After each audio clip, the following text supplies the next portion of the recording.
Номер 22-ші орта мектептің 5-б сынып оқушысы Балқаш Амина.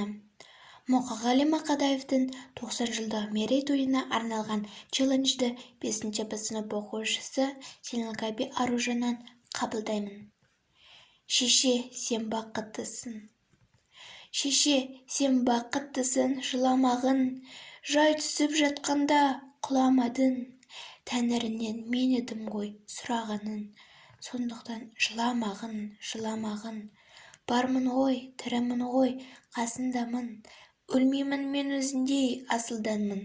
Таусылып өз-өзінен шашылмаған. Байырға берекенді қашырмағын. Мен сенің қанықпын ғой көз жасына. Өзім келіп тот басып тоз басыма. 2 жыр жазсам саған бірін арнап. Шеше деп жаздым ылғай сөз басына.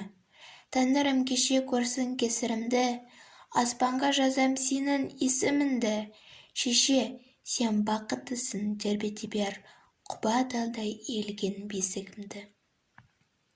5-б сынып оқушысы Қуанышқызы Жансайға челленджді жолдаймын.